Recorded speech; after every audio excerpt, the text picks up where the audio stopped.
굉장히 유명한 배우가 한 명 있습니다.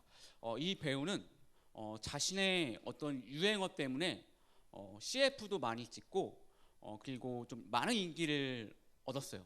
이 배우는 누굴까요? 이렇게 말하면 다들 모르겠죠. 제가 힌트를 하나 드리도록 하겠습니다. 누구인가? 누가 기침 소리를 내었어? 4달러? 4달러? 누굴까요? 네, 바로 배우 김영철 씨입니다. 그래서 김영철 씨는 이 유행어 때문에 많은 CF도 찍고 많은 인기를 얻었습니다. 그런데 정작 사람들이 김영철 씨의 이름은 모르고 4달러로 기억한다는 거예요. 여러분도 제가 물어봤을 때 이름이 생각나지 않았죠? 그러니까 그런 것처럼 많은 사람들이 이름은 몰라요. 근데 4달러만 기억합니다. 그래서 많은 네티즌들이 김영철 씨는 이름을 잃고 인기를 얻은 전형적인 사례라고 말하기도 합니다. 또 얼마 전에 신봉선 씨는 전참시에 나와서 이런 고백을 합니다. 자기가 코 성형을 했다고 고백을 합니다. 근데 코를 성형을 했는데 붓기가 안 빠지고 너무 오랫동안 가가지고 코가 오똑해진 거예요. 너무 커진 거예요. 그래서 섭외가 안 들어와서 일이 많이 없어졌다고 합니다. 그래서 신봉선 씨는 자기의 입으로 코를 얻고 일을 잃었다고 그렇게 얘기를 하기도 했어요.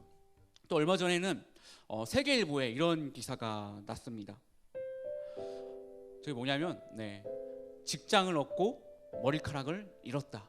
그러니까 취업 준비를 하기 위해서 수많은 이제 노력을 하다 보니까 스트레스를 많이 받은 거예요. 그리고 또 이제 열심히 뭔가를 하다 보니까 생활이 불규칙하니까 그러니까 결국 이렇게 머리가 빠지게 된 겁니다. 결국 직장을 얻고 머리카락을 잃어버리게 되었습니다. 자, 이 세 가지 사례에는 공통점이 있어요. 그게 뭐냐면 무언가를 잃어버리고 무언가를 얻었다는 거예요. 반대로 무언가를 얻고 무언가를 잃어버렸다는 겁니다. 자, 여러분 혹시 인생사 세옹지마라는 말 들어봤어요? 세옹지마. 태쿤이 혹시 세옹지마 알아요? 들어봤어요? 무슨 뜻이죠? 뜻은 몰라요? 앞일은 아무것도 모른다? 굉장히 비슷했습니다. 맞아요. 자, 이 뜻은 뭐냐면은 세상에 일어나는 일들은 변화가 너무 많은 거예요. 그러니까 예측이 불가능한 거예요. 그래서 어떤 것이 나쁜 것이 될 것인지 어떤 것이 좋은 것이 될 것인지 아무도 모른다는 것입니다. 그러니까 좋은 일이 오히려 나쁜 일이 될 수도 있고 나쁜 일이 오히려 좋은 일이 될 수도 있다는 이야기죠. 즉 무엇을 얻었으면 무엇을 잃기도 하고 무엇을 잃었으면 무엇을 얻기도 한다는 것입니다. 저는 이번 주에 총균세라는 책을 접하게 되었어요. 이 책에는 이런 내용이 나옵니다. 책의 저자가 길을 가다가 길을 가는 게 아니라 어떤 모임을 가졌는데 한 흑인 정치가가 이런 이야기를 합니다. 선생님, 백인들은 왜 이렇게 빠르게 산업시설을 잘 만들 수 있었나요? 왜 유럽 사람들은, 왜 백인들은 너무나도 그 짧은 시간에 아메리카와 아프리카를 지배할 수 있었나요? 이렇게 물어봅니다. 왜 백인들은 이렇게 빨리 발전을 하는데 우리 흑인들은 발전하지 못할까요? 자, 태쿤아, 이번엔 좀 어려운 질문이에요. 그냥 생각나는 대로 얘기하면 돼요. 네가 생각했을 때에 유럽이 아메리카와 아프리카를 정복할 수 있던 이유는 뭔 것 같아요? 무엇을 탐구해서? 좋습니다. 자, 그럼 신이 좀 어려울 수 있어. 이제 고1 학생에게 어려운 질문일 수도 있지만 동일하게, 자, 유럽이 아메리카와 아프리카를 정복할 수 있는 비결은 무엇일까요? 하나님을 잘 믿어서. 예상치 못한 답변이 나왔습니다. 자, 그럼 마지막으로 저랑 눈이 마주친 의원이 상훈이 둘 다 마주쳤는데 오늘 목사님이 검은 양복을 입고 왔으니까 검은 마스크를 낀 의원이가 대답을 해보도록 할게요. 네가 생각하기에 유럽이 아메리카와 아프리카를 정복할 수 있는 비결은 무엇일 것 같아요? 먹고 살만 하니까 여러 가지 대답들이 나왔는데 상훈이 혹시 대답하고 싶니? 입을 간질간질하는 것 같은데? 알긴 알아요? 그럼 대답하지 마. 네. 유럽이 아메리카와 아프리카를 빠르게 정복할 수 있었던 이유는 유럽이 기술도 있고 총도 있고 하니까 빠르게 정복할 수 있었어요. 근데 그것보다 더 결정적인 원인이 있어요. 그게 뭐냐면 바로 균입니다. 균. 이게 뭐냐면 유럽은 오래전에 전염병으로 굉장히 큰 고통을 받았어요. 그 전염병의 종류는 장티푸스, 홍역, 그리고 천연두였어요. 그러니까 이 병으로 인해 유럽이 정말 많은 사람들이 목숨을 잃었습니다. 이 병 때문에 때론 누구는 죽고 또 누구는 고통스러워하고 또 누구는 사랑하는 사람을 떠나보내기도 했어요. 그러니까 이러면서 생존하면서 대를 이어가다 보니까 시간이 지난 뒤에 세대가 지난 뒤에 유럽인들 몸에 무언가가 생깁니다. 그게 뭐냐면 이 전염병을 이길 수 있는 면역 항체가 생긴 거예요. 그래서 이 병으로부터 자유로워질 수 있었어요. 그런데 아프리카 사람들, 아메리카 원주민들은 이 병에 대한 면역 체계가 없어요. 왜냐하면 이 병들을 겪어본 적이 없었기 때문에 면역 체계가 없습니다. 그렇기 때문에 이 균들을 가지고 있는 유럽 사람들이 아메리카 땅에 딱 발을 딛는 순간 게임이 끝난 거예요. 유럽인들한테 있는 균이 이들은 몸에 항체가 있으니까 이들의 몸을 해롭게 하지 못해요. 그런데 면역 항체가 없는 아메리카인들에게는 굉장히 치명적인 거예요. 그래서 이 균이 전파가 되기 시작하면서 순식간에 아메리카 인구의 95%가 이 병으로 사망을 합니다. 그래서 결국 총 한 번 쏘지 않고 너무나 쉽게 아메리카를 정복할 수 있었습니다. 물론 이 사건이 이 아메리카인들을 생각했을 때는 굉장히 비극적인 이야기예요. 그래서 말하기가 꽤 조심스러운데 하지만 오늘은 초점을 그냥 완전히 유럽인에 맞춰서 이야기를 하도록 하겠습니다. 유럽이 오래전에 이 병들로 사람들이 죽어나 하고 이 병들로 굉장한 고생을 했을 때 이 나라가 정말 끝장이 나는 줄 알았습니다. 이 병 때문에 너무 힘들었고 이 병 때문에 너무 불행했어요. 그런데 아이러니하게도 이 병 때문에 유럽이 아메리카와 아프리카를 쉽게 정복할 수 있었습니다. 결국 이 병으로 인해 많은 것을 잃었지만 반대로 이 병으로 인해 많은 것을 얻기도 했습니다. 우리는 인생을 살다 보면 예상치 못한 상황 때문에 우리가 가지고 있는 것들을 잃어버릴 때가 꽤 있습니다. 그런데 시간이 지나서 뒤돌아보면은 꼭 잃어버린 것만 있는 것은 아니에요. 잃은 것이 있기 때문에 반대로 얻어지는 것도 있습니다. 성경에 이런 일들이 굉장히 많이 나옵니다. 많은 사례들이 있지만 오늘은 야곱의 이야기를 한번 이야기해 볼까 합니다.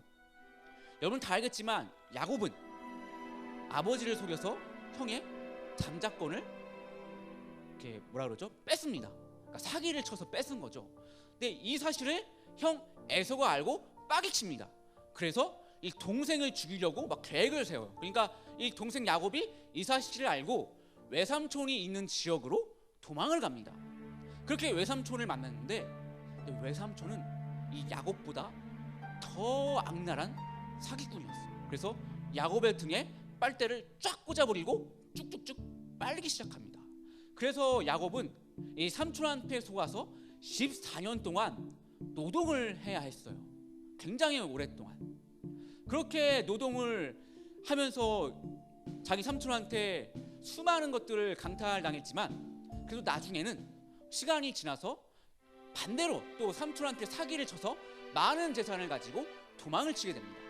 근데 이렇게 많은 재산을 가지고 도망을 치게 되는데 문제가 있어요. 뭐냐면 갈 데가 없는 거예요. 아무리 봐도 갈 데가 없어요. 그러니까 결국 갈 곳은 자기가 옛날에 살았던 그 동네밖에 없습니다.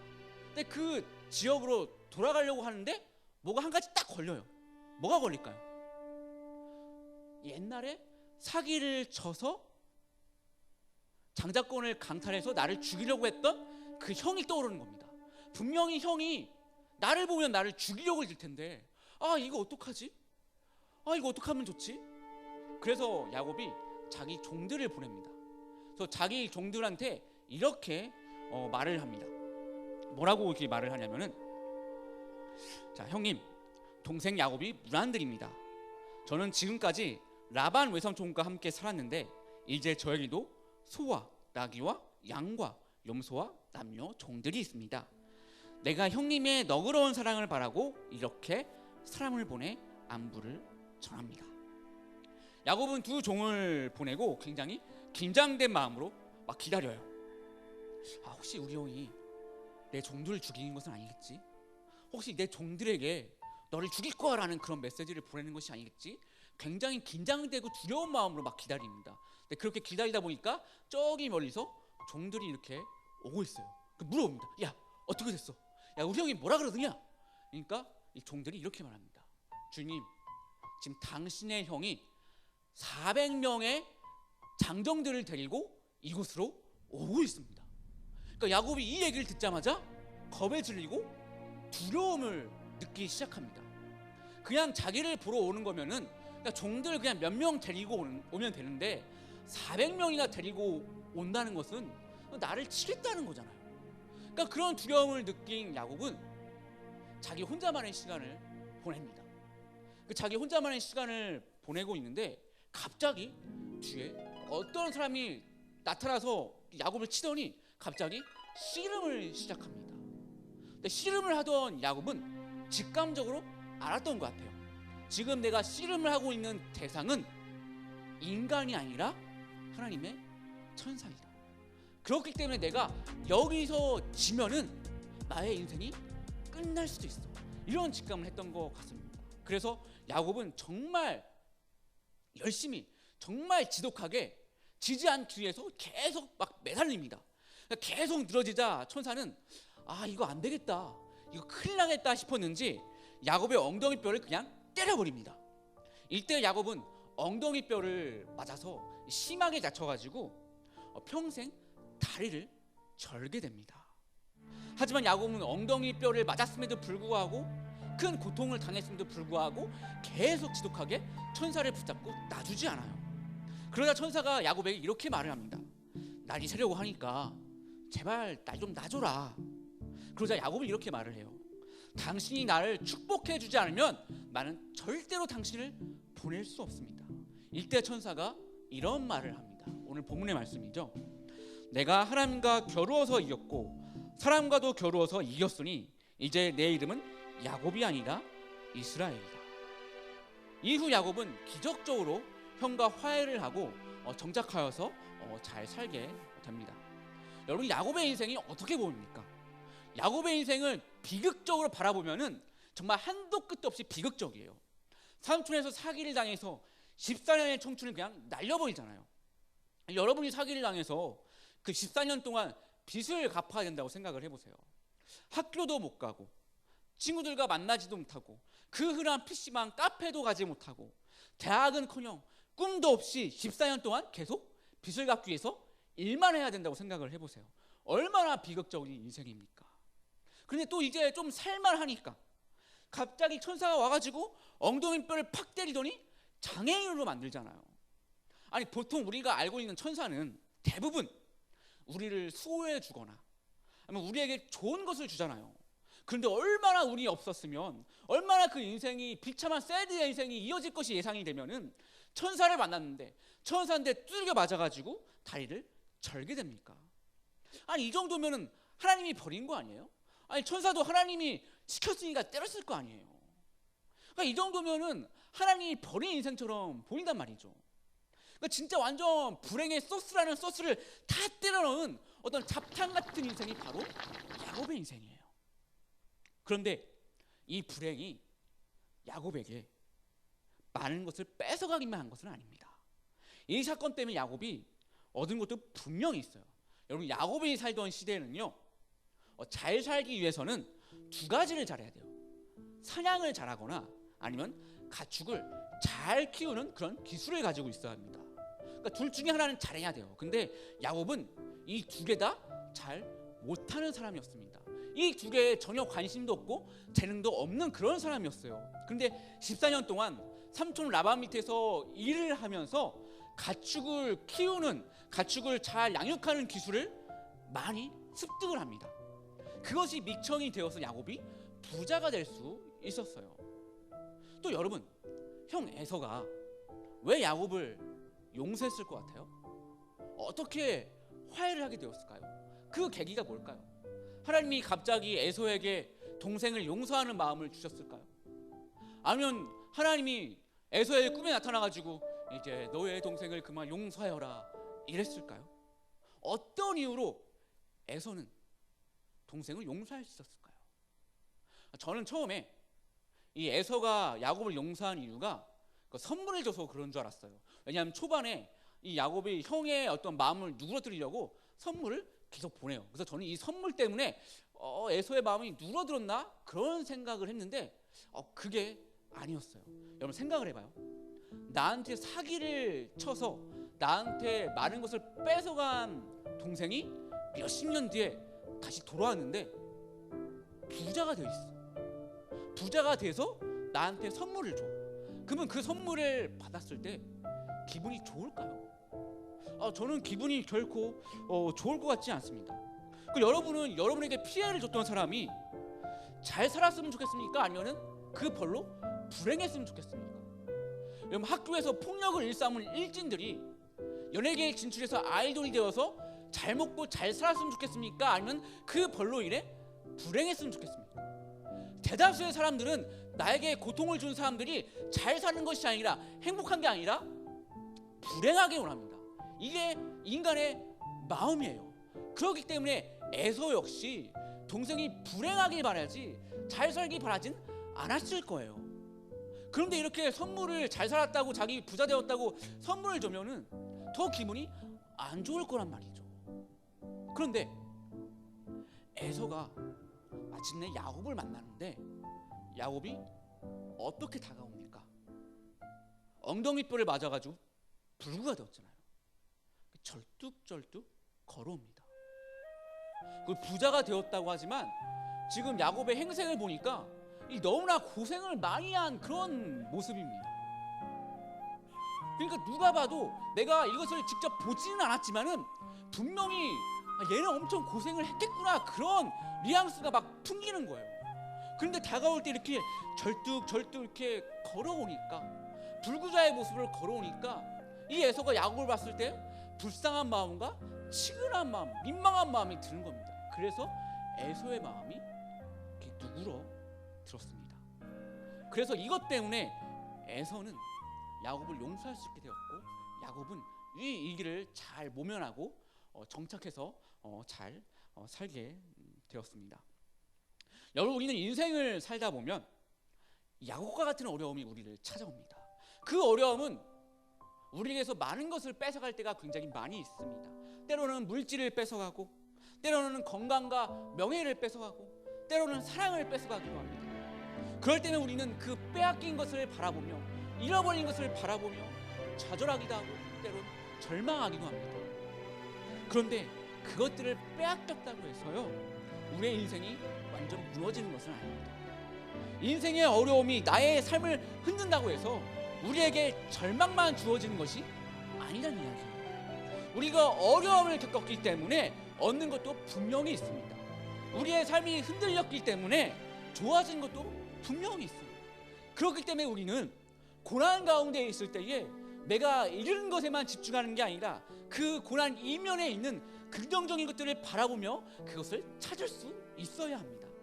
우리가 계속 내가 잃어버린 것에만 집중하고 에너지를 쏟으면 우리의 삶은 계속 비극이고 우리의 삶은 계속 새드엔딩입니다. 그렇기 때문에 우리는 어떤 상황에서든지 좋은 방향으로 바라볼 수 있어야 하고 어떤 상황이든지 우리를 선한 길로 이끄시는 하나님을 바라볼 수 있어야 합니다. 우리는 지금 코로나 때문에 굉장히 힘든 시기를 보내고 있습니다. 다들 너무 힘들고 어려운 상황 가운데 있어요. 뉴스에서는 매일 확진자가 몇 명인지 이것으로 인해 경제가 얼마나 흔들리는지 이런 안타까운 소식들만 계속 보도하고 있습니다. 그런데 이런 힘든 상황 속에서도 따뜻한 이야기들이 굉장히 많이 나오고 있습니다. 어제는 한 초등학생이 이재명 지사에게 자기가 산 마스크를 힘든 사람들 위해 써달라고 편지와 함께 보내기도 했습니다. 또 어떤 초등학생은 자기가 힘들게 본 동전을 기부하기도 했어요. 이것뿐만이 아니죠. 월세를 깎아주는 건물주들, 무료로 의료봉사를 신청한 간호사들, 어려운 지역에서 도움을 주기 위해 떠나는 대학생들, 이렇게 우리의 가슴을 따뜻하게 해주는 일도 굉장히 많이 일어나고 있습니다.